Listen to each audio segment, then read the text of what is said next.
एक बड़ी ब्रेकिंग आणि या घडीची सगळ्यात मोठी बातमी, पाकिस्तानचं F-16 विमान भारतानं पाडलेलं आहे, ज्याची खुमखुमी पाकिस्तान सातत्यानं बोलून दाखवतं आणि ज्याच्यावरती त्याला प्रचंड अभिमान वगैरे असतो, तो F-16 आज जमीनदोस्त केलेला आहे।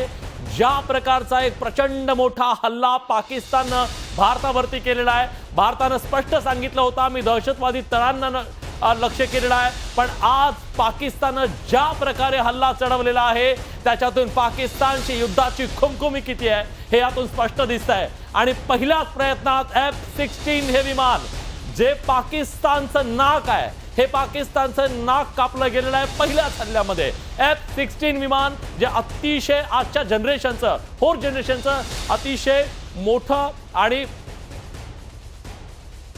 अपने जम्मू कश्मीर से ब्यूरो चीफ तेजेंद्र सध्या आपल्या सोबत है। तेजेंद्र जी, क्या हालात बने हुए हैं? अभी एक सबसे बड़ी ब्रेकिंग न्यूज आ रही है कि F-16 गिरा दिया गया है भारत की ओर से। फिलहाल हालात कैसे हैं? त्यांच्याशी पुन्हा एकदा आपण संपर्क साधूया, पण सगळ्यात मोठी बातमी, पाकिस्तानचं F-16 भारतानं पाडले। विलास, जेव्हा 2019 साली भारतानं हल्ला केलेला होता, म्हणजे भारतानं एक उत्तर दिलेलं होतं एअर स्ट्राईकच्या माध्यमातून, तेव्हा भारताचा हा हल्ला परतवून लावण्यासाठी पाकिस्ताननं F-16चाच वापर केलेला होता। आणि तू जसं म्हणालास, प्रचंड अभिमान पाकिस्तानला या F-16 वरती आहे आणि एक प्रकारे पाकिस्तानचं नाक समजलं जातं। पण तेच F-16 जैसलमेर इथे, राजस्थानची बॉर्डर, जैसलमेरची बॉर्डर, तिथेच पाडण्यामध्ये भारतीय सेनेला यश मिळालंय, वायुदलाला यश मिळालंय। पुन्हा एकदा आपण सरांकडे जाऊयात, जर त्यांना आत्ताची अपडेट समजली असेल तर। जैसलमेरमध्ये सर स्फोटांचे आवाज सुद्धा ऐकू आलेत, पण F-16 पाडले, किती मोठी कामगिरी।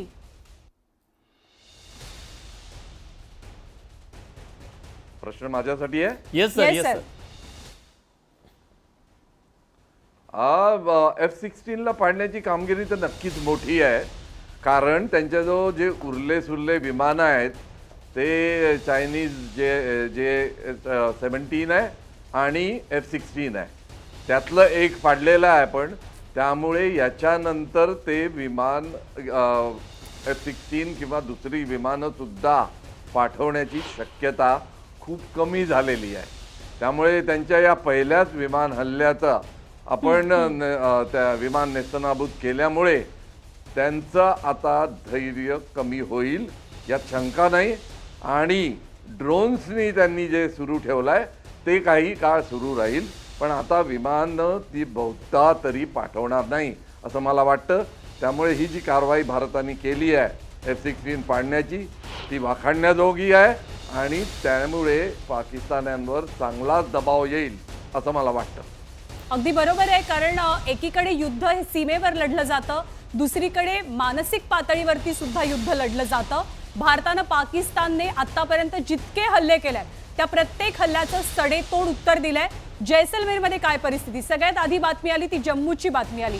जम्मू पाठोपाठ पठाणकोटमध्ये सुद्धा हल्ले झालेत, पठाणकोटमध्ये फायरिंग होत आहे अशी माहिती मिळाली। जम्मूमधनं एक चांगली बातमी अशी आहे की जम्मूमधले सगळे हल्ले हे भारतानं परतवून लावलेत आणि जैसलमेरमध्ये जेव्हा F-16च्या माध्यमातून पाकिस्ताननं घुसण्याचा प्रयत्न केला तेव्हा पाकिस्तानचं हेच F-16 फायटर जेट भारतानं उद्ध्वस्त केलेलं आहे, पाडलेलं आहे।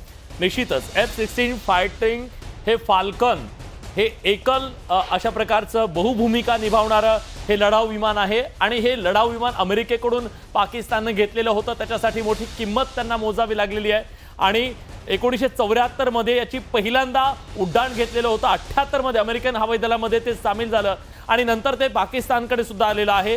निश्चितपणे हे जे विमान आहे ते आजच्या पाकिस्तानच्या सगळ्या त्या पूर्ण विमानांच्या ताफ्यामधलं सगळ्यात अत्याधुनिक विमान आहे आणि हे विमान आज त्यांनी पहिल्या दिवशी बाहेर काढलं आणि या F-16 विमानाला आज नेस्त नाबूद केलेलं आहे। ज्या पद्धतीने आपले पण राफेल तिकडे गेले, सांगितलं त्यांनी की राफेल आम्ही पाडले वगैरे, साधा हातभर पत्रा सुद्धा ते दाखवू शकले नाहीत। सोशल मीडियाच्या आधारे बातम्या सांगत होते पाकिस्तानचे पंतप्रधान। तर आता मात्र उद्या आपण दाखवू, F-16चा पत्रा सुद्धा दाखवू, इंजिन दाखवू आणि त्यांचं नेस्तनाबूत केलेलं स्वप्न सुद्धा दाखवू। तर सुरुवातीपासून काय झालं तर संध्याकाळच्या सुमारास रात्री 9च्या आसपास ही पहिली मोठी बातमी आली की पाकिस्ताननं जम्मूमध्ये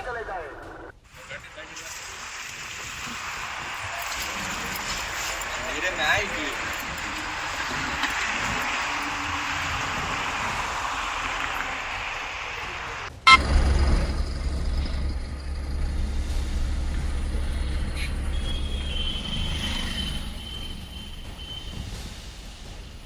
तरी सायरनचे आवाज आपण ऐकले, अनाउन्समेंट आपण ऐकली. जेव्हा मॉकड्रिल झालेलं होतं, अगदी कालच मॉकड्रिल पार पडलं संपूर्ण देशामध्ये, आणि या मॉकड्रिलच्या माध्यमातून काही सूचना केल्या गेलेल्या आहेत की जेव्हा सायरन वाजेल तेव्हा ब्लॅकआउट करा, काही सूचना दिल्या जातील.